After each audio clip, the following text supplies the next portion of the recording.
As long as I'm President of the United States, Iran will never be allowed to have a nuclear weapon. Good morning. I'm pleased to inform you the American people should be extremely grateful and happy. No Americans were harmed in last night's attack by the Iranian regime. We suffered no casualties. All of our soldiers are safe, and only minimal damage was sustained at our military bases. Our great American forces are prepared for anything. Iran appears to be standing down, which is a good thing for all parties concerned and a very good thing for the world. No American or Iraqi lives were lost because of the precautions taken, the dispersal of forces, and an early warning system that worked very well. I salute the incredible skill and courage of America's men and women in uniform. For far too long, all the way back to 1979 to be exact, nations have tolerated Iran's destructive and destabilizing behavior in the Middle East and beyond. Those days are over. Iran has been the leading sponsor of terrorism, and their pursuit of nuclear weapons threatens the civilized world.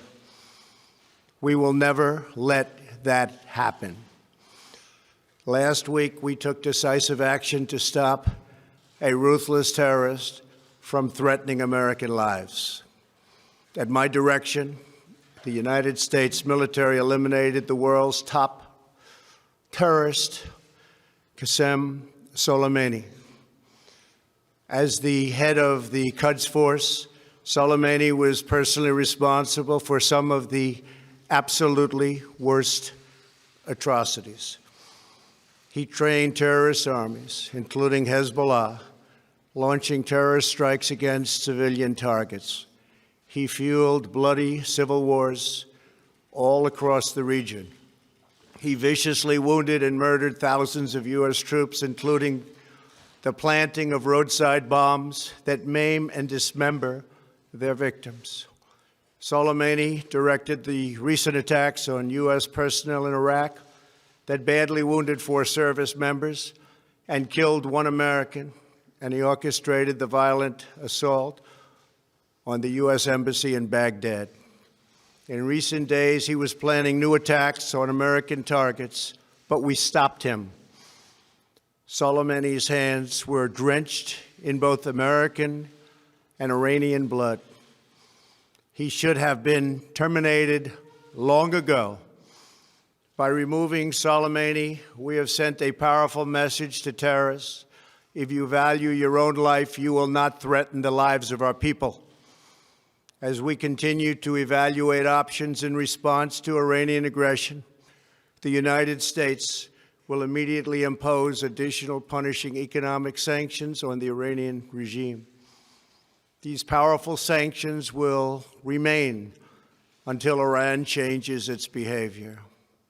In recent months alone, Iran has seized ships in international waters, fired an unprovoked strike on Saudi Arabia, and shot down 2 U.S. drones.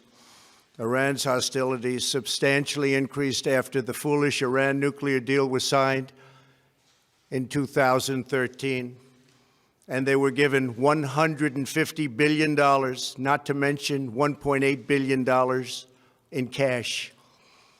Instead of saying thank you to the United States, they chanted death to America.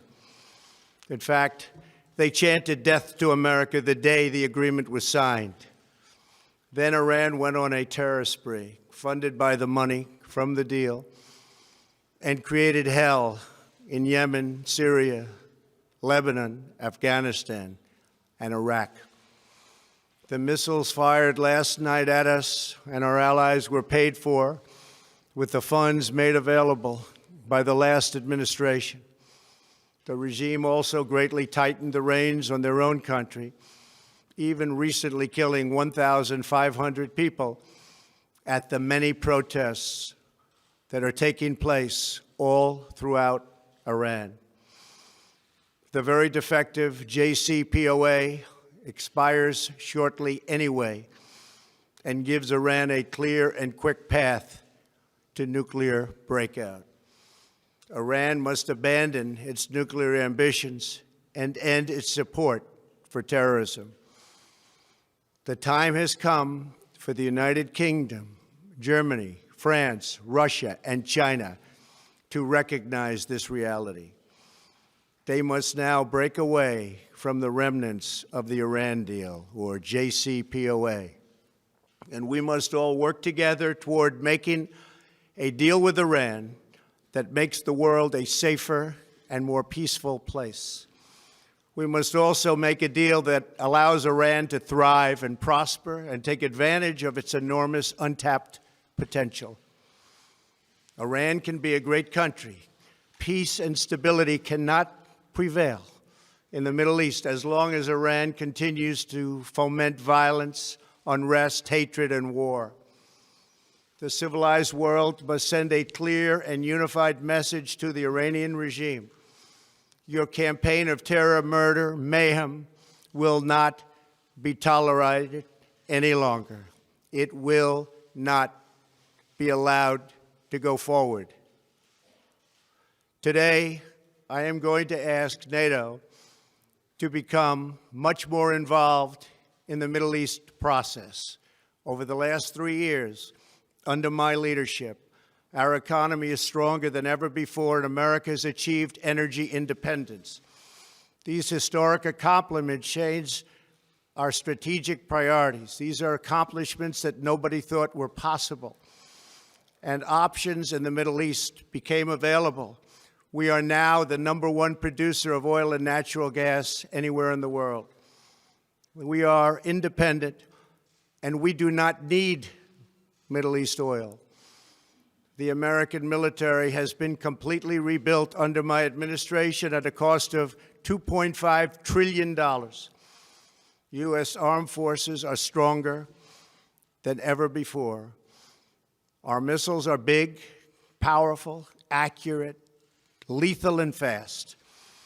Under construction are many hypersonic missiles. The fact that we have this great military and equipment, however, does not mean we have to use it. We do not want to use it. American strength, both military and economic, is the best deterrent.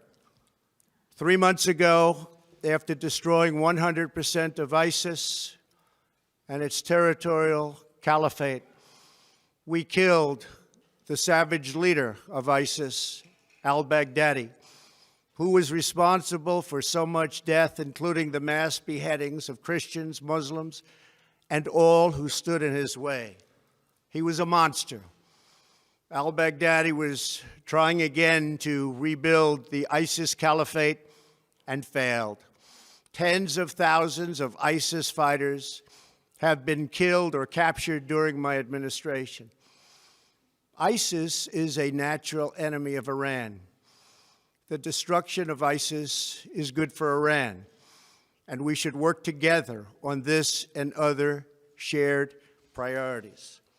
Finally, to the people and leaders of Iran, we want you to have a future, and a great future, one that you deserve, one of prosperity at home and harmony with the nations of the world. The United States is ready to embrace peace with all who seek it. I want to thank you, and God bless America. Thank you very much. Thank you. Thank you.